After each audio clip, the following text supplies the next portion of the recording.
topics and opinions expressed on the following show are solely those of the hosts and their guests and not those of W4WN Radio, its employees, or affiliates. We make no recommendations or endorsements for radio show programs, services, or products mentioned on air or on our web. No liability, explicit or implied, shall be extended to W4WN Radio, its employees, or affiliates. Any questions or comments should be directed to those show hosts. Thank you for choosing W4WN Radio. This is Beyond Confidence with your host, Divya Parekh. Do you want to live a more fulfilling life? Do you want to live your legacy and achieve your personal, professional, and financial goals? Well, coming up on Divya Parekh's Beyond Confidence, you will hear real stories of leaders, entrepreneurs, and achievers who have stepped into discomfort, shattered their status quo, and are living the life they want. You will learn how relationships are the key to achieving your aspirations and financial goals. Moving your career or business forward does not have to happen at the expense of your personal or family life, or vice versa. Learn more at www.divyaparekh.com, and you can connect with Divya at contact@divyaparekh.com. This is Beyond Confidence, and now here's your host, Divya Parekh. Good morning, listeners. It's Tuesday morning, and I'm so glad to be here. It's a beautiful morning. It almost feels like spring. We are seeing so many trees budding and a lot of flowers in North Carolina. So glad to be here. And I want to take a minute to thank each and every one of you for getting our books. Because of your participation, we are able to help entrepreneurs all across the globe. And if you have not taken the time to go and spend that 1 hour of your time, whether it's 5 minutes at a time or 20 minutes at a time, and be kind to someone, take that time, because life passes you by really, really fast. So live that life, create an impact. So let's welcome our guest. Welcome, Emily. Thank you. I'm happy to be here. Awesome. So we get started from the childhood. Do you recall a moment or a person that stands out for you even today? Oh, definitely. That would be my father. I was fortunate to have the most wonderful father. He was brilliant and kind and patient and just a wonderful person.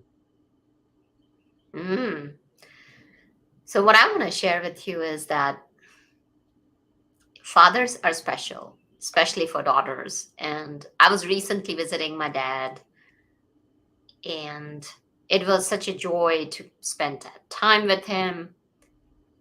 And sometimes we forget how sturdy and how like a rock our parents are there for us. And as we grow up, it's important to be there for them.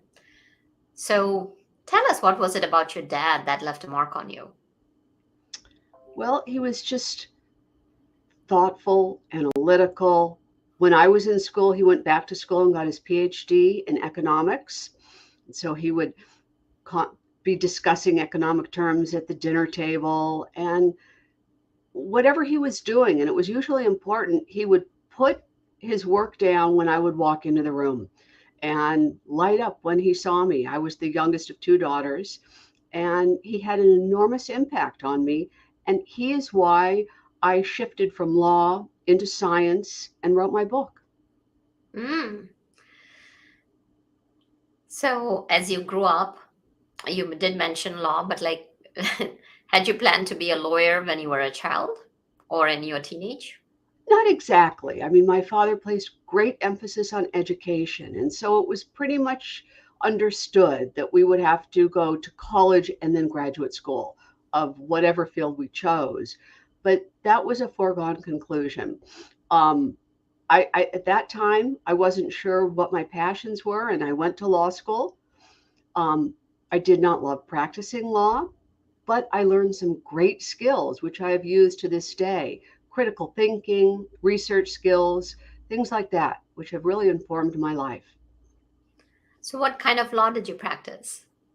I was a real estate transactional lawyer. So tell us what it is about and what are the lessons that you learned from that time? Well, I learned that I did not like that field at all. I found it rather boring, very dry, document intensive. We would have to read the documents, draft the documents to make sure they were litigation proof. It was not something that I could have done for any longer than I did it. Um, and it was really after that, I remember that I loved science. I always loved science. But when I went to school, I went to an all girls school quite some time ago, and they didn't encourage women to pursue careers in science. I think it's quite different now. But at that time, they didn't. We could take biology and chemistry, both of which I loved, and that was it. So it wasn't until much later on, until I sort of barked up the wrong tree, went to law school, practiced law. I thought, no, this is not what I want to spend my life doing. And I remembered how much I loved science, and I began researching. And I love reading anything science related, health related, medical related. And when my father got sick, that is when I really began researching intensely to see if there was anything I could find to help him. He had vascular dementia, and I watched how the conventional healthcare system was handling his illness, and I was horrified, to be quite frank. So tell our And listeners, what is vascular dementia and what was it that in his health caring system, like whether it was a doctor or whether it was just the systems itself, that sparked your interest in, like, you were, this is not the way I want my father to be handled. well, vascular dementia is a type of dementia, just the way Alzheimer's is a type of dementia. They all fall under the guise of neurodegenerative disorders. And vascular dementia is simply one type, and it pertains mostly to the circulatory system. And the way that the conventional healthcare system was handling him was they were just giving him pharmaceutical after pharmaceutical, often working at cross purposes, and not helping him in any way in terms of movement, nutrition, or any of the other pillars, which we have since learned make an enormous difference on all of our lives. The numbers of people that are predicted to get one of these neurodegenerative diseases are quite staggering. They're increasing quite a bit. And yet, there has been no meaningful progress in the research for cures or for preventions. So I began researching to see if there was something I could find to perhaps slow the progression of the disease, because it's quite devastating to watch a loved one get one of these diseases, because it is a slow and consistent decline. And it's awful. Yeah, I kind of get that because seeing my parents took falls. So, like, they fractured either their hips or shoulders and became bedbound. And my dad is bedbound currently. So definitely see that. And folks, doesn't matter whether you are in the corporate world or whether you are in entrepreneurship, we all have families.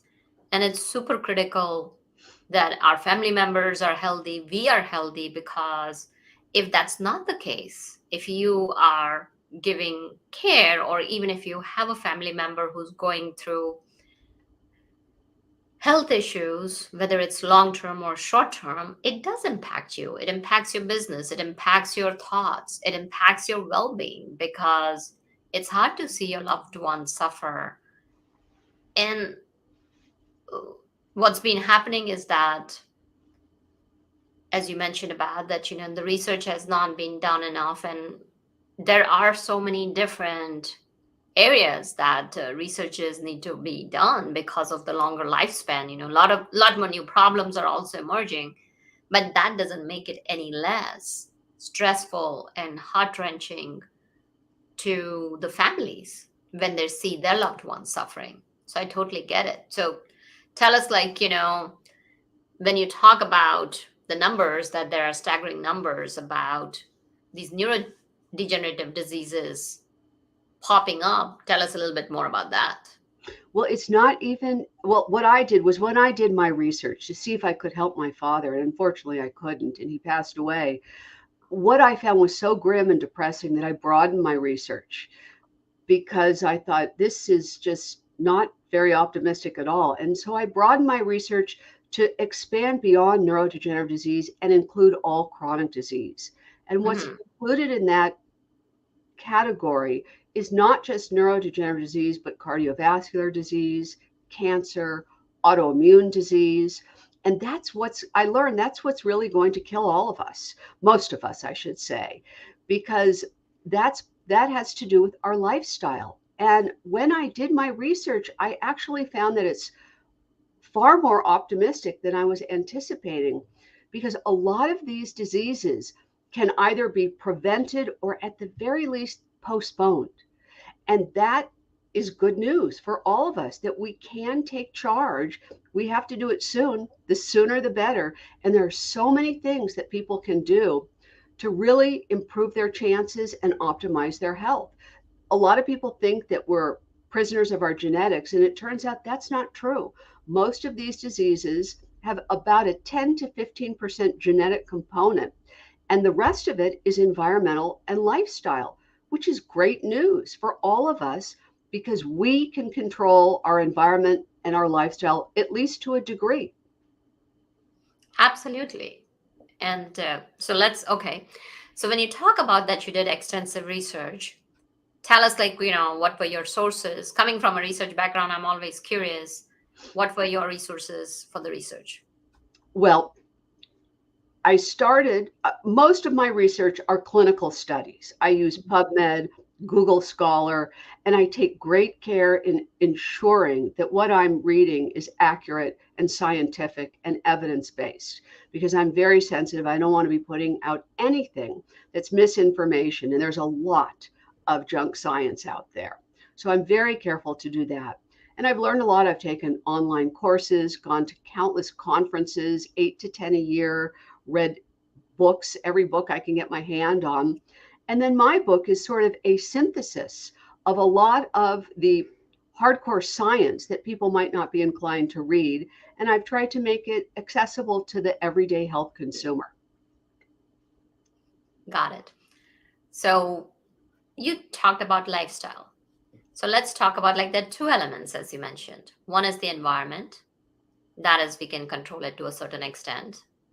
And lifestyle, of course, we can control that. So let's focus on the environment first. So tell us about what people should be looking out for, and what can they do to control to that, whatever percentage of extent they can control. Well, you're right. As you mentioned, we can only control our environment to a certain degree, but we can control it somewhat. There are certain things like toxins. We are exposed, there are 85,000 chemicals released in our food, our water supply, in our skin products, our cleaning products, our cooking products, what we wear. They're ubiquitous, the amount of chemicals. Many of them have not been tested adequately for safety, and many of them are banned in other countries. So we can become familiar with ingredients in our personal care products, the cookware that we use, the products that we use to clean our homes. We can switch to non-toxic products. We can get an air filter for our home, which will filter all the bad particulates. We can get a water filter. That's really important, because depending upon where you live, the amount of bad things in the water is quite staggering. There are water treatment plants, but many of them are not sufficient to filter out the pharmaceuticals and medications and chemical runoff from the soil. And so it behooves one to get their own water filter. And there's a range of a very inexpensive desktop or countertop water filter, all the way to very elaborate whole home osmosis filters. And those are just a few things that people can do to control their environment. So you did talk about the water filters, and people have such busy lives that we want to share with our listeners and audience something that's easy to implement. You talked about countertop filters. So usually, you get, and folks here, I'm not a spokesperson here for any of the companies, But there's standard like Brita and all that. You just kind of bring the filter home, pour the water in. It's so simple and easy. And then there are water bottles that you can carry around with you, which already have filters. So even if you're out and about anywhere. Yes, indeed. I have the last chapter of my book is a resource chapter, and I have no affiliation with any product or service that I mention. So I have no conflict of interest. But what I've done is I've taken time and effort to vet what I feel are the best products, the best non-toxic products, the best things that people can switch to. So why don't you share a few of those with us? Well, I'm reluctant to give all the names, and plus, like I said, the chapter is huge because I have 18 chapters preceding it, and I cover every chapter. So, in terms of water, as you mentioned, Brita is one brand. I'm a little reluctant to name brands just because I have no affiliation, and I don't want there to be a conflict of interest. No, that's completely fine. So we have talked about the water filters. Let's talk about a little bit in general as to, you mentioned about air filters. So what kind of filters, air filters you're talking about? Well, there are a lot of different brands. Two that I think are very good include Molecule is one, spelled with a K, not a C, and Air Doctor. Those are two very good air filters, and one should consider having them in their home, perhaps in their office. And what kind of filters these are? Because, we have got vent filters. People know a lot of those. And then there are ionic filters. There's so many out there. And then the question comes in that, yep, you can remove filters on at home, but then you are traveling. There are a lot of people who travel out. Then you're stepping outside the house. How does your immune system and how does your body react? Like, okay, here you are in your environment, getting very pure air and everything. And now you're going out and about in hotels, you're traveling, and now you're exposed with air filled with toxins. So how does that play out? Well, I mean, one cannot live in a perfect world. That's unrealistic. And my suggestion is that people should do the best job that they can. I think if you take a lot of these steps, what you will do is you will optimize your immune system and you will create resilience within yourself so that when you are exposed, when you're traveling to less optimum air or any circumstance that isn't as controlled as you can do in your home, the goal is to make yourself resilient because we're always going to be exposed. We can't do it perfectly. So you want to be resilient enough and adaptable enough so that your body can fight it off. That's the goal. Mm-hmm. Okay, great. So now we have talked about some environments. Anything else you'd like to add in the changing the environment? Well, in terms of environment, the nutrition category straddles both lifestyle and environment. And the reason for that is because our soil has been depleted of minerals and nutrients. And so that's an environmental issue. And until we figure out how to repair the soil, and that there are people that are working on that with regenerative farming and things like that, one needs to be very careful about their nutrition. And that delves into the lifestyle. And there are many things that people can do. I'm a believer in testing for micronutrient deficiencies because all of us are micronutrient deficient to some degree, and that is a component of many diseases. So it's important to find out what your baseline is. Mm-hmm. So what would you recommend people do? Test. I have an entire chapter on testing and tracking. There's an expression that I like, which is you cannot fix what you can't measure. Until you know what's going on at a cellular level, which often happens before you become symptomatic and is the best time to treat things, you have to test to find out. And there's extensive types of testing that one can do. One's conventional doctor is not likely to inform you of those tests, but they're out there. So many times, audience may be thinking like, okay, I want to get tested, but what if these tests are not covered by the insurance?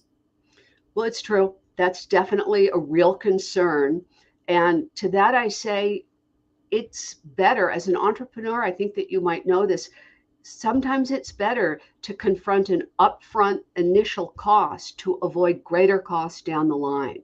There's an expression for that. You can pay now or you can pay later. And if you pay later, you tend to pay much, much more. There's no mistake that sickness is very expensive. There's a lot of money in bad health. And it's better to spend a little bit up front to make sure that you don't get to that point where you're very sick. Very true. So when you're talking about the micronutrients, I come from biochemistry, and there's a whole panel of micronutrients that you can get. A lot of people talk about supplements, and there are studies that have been out there, and a lot of controversies around that. Like, you don't need to take vitamins or supplements. What are your thoughts on that? I have a lot of opinions on that. The supplement industry is valued at $150 billion, and it's projected to go to $327 billion in 2030. And because of that, that indicates there's very low barrier to entry.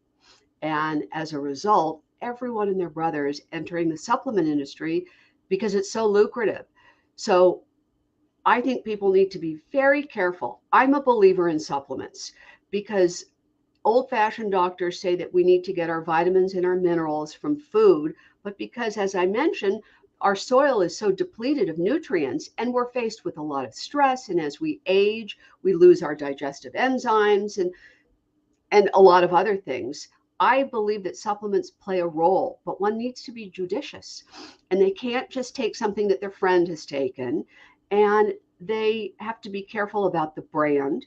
14 conglomerates own all the supplement companies, and many of these smaller companies started out with a very pure mission, wanting to produce a clean product. But when the conglomerates buy them all up, their bottom line tends to be financial, and they're less concerned. And there have been tests that have revealed that the amount of, or the percentage of vitamins on the label of these bottles oftentimes do not match what's in the capsule or the tablet. So one has to source their brands very, very carefully. And they have to look for things like additional fillers and excipients and binders, which are used to bulk up the capsule. And we don't really need to be taking those.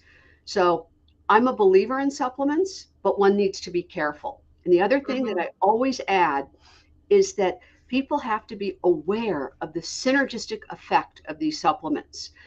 And an example of that is zinc. Throughout the pandemic, everyone heard and could read articles saying that people should take zinc because it's antiviral. But I didn't read one article that explained, but you need to be careful because zinc is synergistic with copper, and they need to be in balance. And if everyone is taking zinc randomly without the guidance of testing and doctors, their zinc levels can go too high, and that will cause their copper balance to be out of balance. So this requires attention to detail. There's a lot of nuance involved, but I believe that there's value in supplements. Definitely. So we have talked about nutrition. So let's come back to the lifestyle.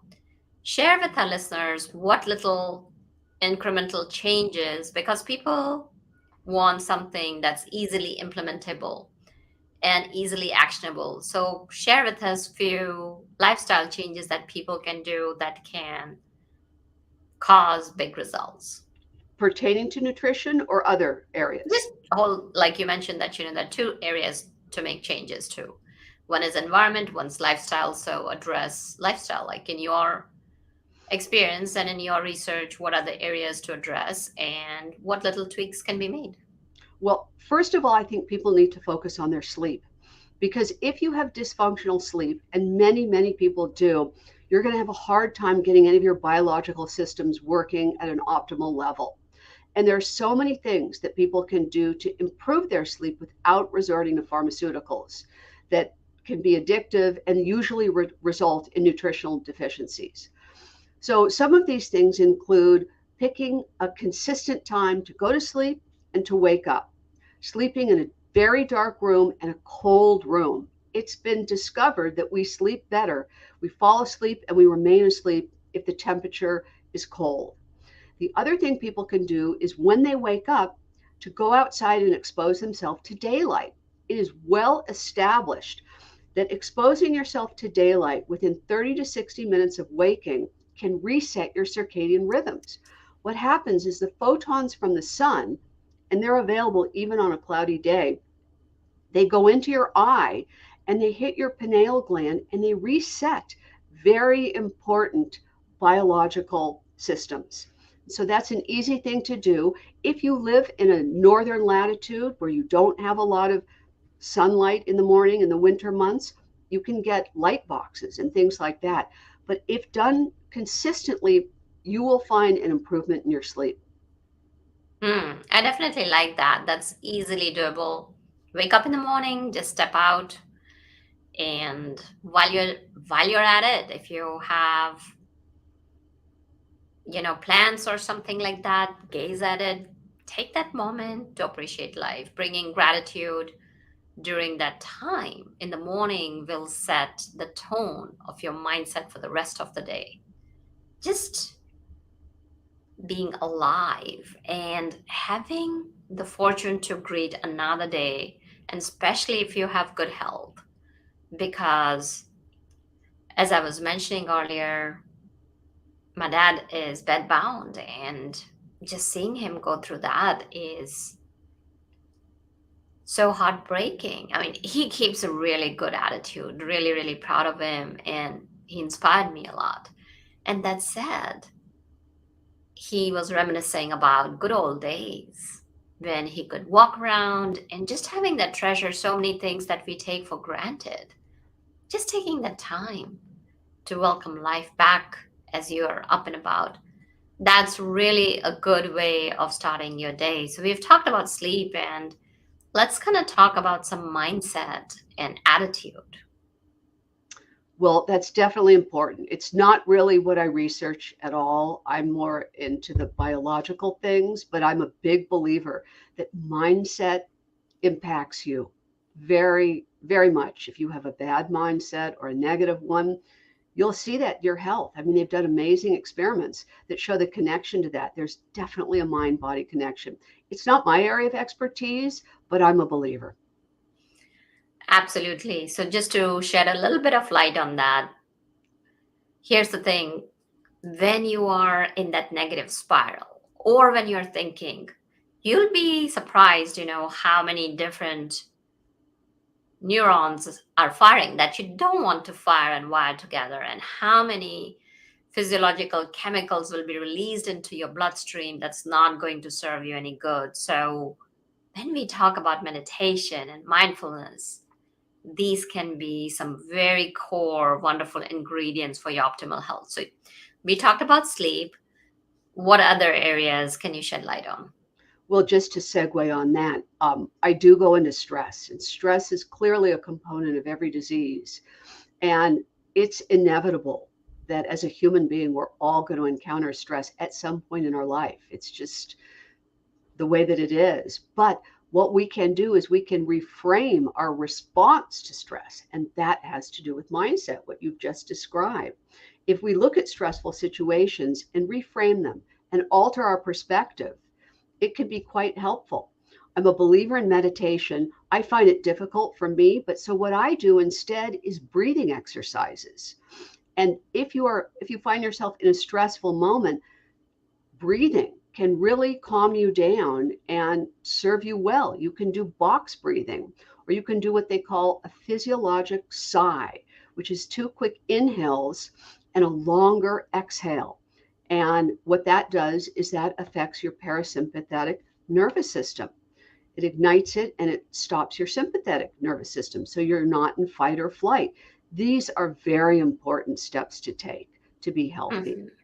That, and the other one is movement. I'm so sorry about your father because that's difficult, but people need to take certain steps so that they can prevent that from happening or at least postpone it. And many of us sit in front of our computer for hours on end. And what I suggest is that at 45 minutes, you set a little timer on your phone and you get up and you walk around. If you have stairs, that's even better. Walk up and down the stairs. Do not sit for extended periods of time. One needs to always have movement in their day. It's critically important. Oh, absolutely. When you talked about movement, there's nothing better than that: movement, sleep. And these are the basics that we were born with. I mean, look at children. They are constantly moving. I mean, that's another story that, we teach our children not to move as they're going into school, or like even parents sit still. And new studies have emerged that are showing that extended period of sitting is the new smoking, that it can have that bad of repercussions. So definitely moving your body every 45 minutes, or even standing while you're working, or taking those Zoom calls, or even requesting people to going back to the phone call. Before the advent of Zoom call, we used to have phone calls. So why not, change? And if you're meeting somebody in person, have walking meetings. I do that all the time. Or meet up someone if you are, rather than just go for a coffee or for a lunch. Hey, let's go and put in some exercise. So there can be ways that you can be creative and not only pull your own well-being to the next level, you can help others bring their well-being to the next level as well. Indeed. Yeah, that sounds like great advice. Yeah, no. Another area that I like to talk Mhm. about that doesn't get a lot of attention, certainly not enough attention, is one's oral microbiome. Lately, a great deal has been written about the gut microbiome, which is something I can also talk about. But Mhm. the optimal health literally begins in your mouth. It's clearly established that there is a two-way relationship between oral wellness and systemic wellness. Disease begins in your mouth. And so one needs to be careful of the oral care products they're using. They have to look at the ingredients. And if there's a toothpaste filled with a lot of chemicals, and most of the most well-known brands are filled with chemicals, if there's a mouthwash that has alcohol, what that's doing is that's killing both the bad and the good bacteria. And we need bacteria. We've become so fearful of bacteria, and we are composed of bacteria. And you can't get rid of all the bacteria, but there are non-toxic brands to switch to. And one needs to be mindful of their gums. They're connecting a particular periodontal disease called P. gingivalis to neurodegenerative disease. The bacteria is escaping, it's harmful bacteria, getting in the blood-brain barrier of your brain and causing havoc. So one needs to focus on their oral health. It's not something to be ignored. Oh, that's really a great point, because not many people talk about oral biomes. I know the gut thing has exploded, where people are talking about prebiotics, postbiotics, and all different types of biotics. And they're doing research where they might be doing even customized for individuals. I mean, not sure when that's going to come through. So there's a lot of like gut bacterial health. So for the oral, that's a really good point that you bring up. Anything else you'd like to add on that before we go to the gut biomes? Um, just that, if you have silver fillings in your mouth, depending upon what your financial situation is, if you can remove those, that will improve your health. I mean, there are a lot of things that they're finding that were not helpful, not healthy in the practice of dentistry. And if you can find a biologic dentist or a holistic dentist, they approach oral care in a completely different way. They look at your entire body and the impact of what they're doing in your mouth to how it impacts your body. So, Holistic dentist, I've not heard of those before. So that would be something to definitely look into and see how they're addressing, because so many things are so standard and we're used to it that we don't even check. So that's a great point that you bring out, Emily. And now, listeners are looking and hearing about the gut check, and there's so many things and it can be so overwhelming. So how can they wade through such a huge sea of information? well, It is overwhelming, but I find it exciting. I mean, because what they have learned is fascinating, and they didn't know this 20 years ago. There was very little, if anything, written about gut health. But the state of your gut health affects your daily quality of health. There is no doubt about that. And your gut is connected to your brain via the vagus nerve. And I'm really a believer that if you cannot optimize your gut, and most of us, by the way, are walking around with some level of gut dysbiosis, which simply means that the balance of good versus bad bacteria is off and needs to be rebalanced. And until you can do that, you will not be able to optimize any other symptoms that you have. Your gut health affects your sleep. It affects everything, your stress, every single thing. So it's important to focus on that. It is overwhelming, and there are a lot of tests that one can do to get a baseline to see what your bacterial levels are. In terms of probiotics, I suggest that nobody should take any of these things without testing first, because you could have an abundance of one type of bacteria and someone gives you the name, a random name of a probiotic, and it could have the wrong strain of bacteria. And so you're feeding a strain that's already abundant in your gut, and that will not serve you well. So this, once again, reveals the nuance in all of these things. There's definitely a place for prebiotics, probiotics, and now they're calling them postbiotics. Some of these you can get from food, but it's important to pay attention to your gut and not be too overwhelmed, because it will impact your whole life. Hmm. So definitely it makes sense, get tested and balance it out from there and be judicious about it. So as you have mentioned, you took all of this, and how long did it take you to pull all your research together and capture in a book? It took quite a long time. What I have been doing for years is attending conferences, probably 8 to 10 medical science, biohacking, longevity conferences. And I've taken a lot of classes online, read every book I could find, listened to podcasts on the subject. And I'm a note taker. I find that for me, it helps me process new information, but I tend to never look at the notes again. So I had notebooks and notebooks of all these notes that I've taken, all the fascinating new concepts I've learned. And I love to learn new things. And it wasn't until the pandemic hit and lockdown occurred. And I had been asked, oh, God bless you. I had been asked to speak at a scientific conference in Rome, Italy in March of 2020. I was the only non-credentialed scientist to speak amongst, I think, 85 scientists from around the world. And they had asked me to speak how I sift through the reams of information and synthesize it down to make it accessible to everyday lay people. And unfortunately, that conference, March of 2020 in Rome, was at the epicenter of the pandemic. So it was first postponed and ultimately went to virtual. But I had to figure out during that lockdown what I was going to do to keep my mind engaged. And I thought to myself, well, I'm just going to gather all my notebooks and perhaps I'll create some comprehensive volume of all the information I've learned to make it in a more organized way. And as I was doing it, I became very excited about all the information that I had learned. And I thought, people need to know about this. Our country is so unhealthy and getting sicker by the day. I just read recently the CDC has stated that lifespan for the first time in years is declining. And all you have to do is look around and see how much ill health there is in this country. And I thought, I want to share this information that I've learned. People need to know about it. We've all heard about sleep and things like that, but I go into a lot of more esoteric topics that people don't know, and they should know. Many of the things that I talk about are free or low cost and will be helpful to people to improve their health. So I got it all together, and it took a long time, but I loved the process of it. It took probably a year to do the first draft.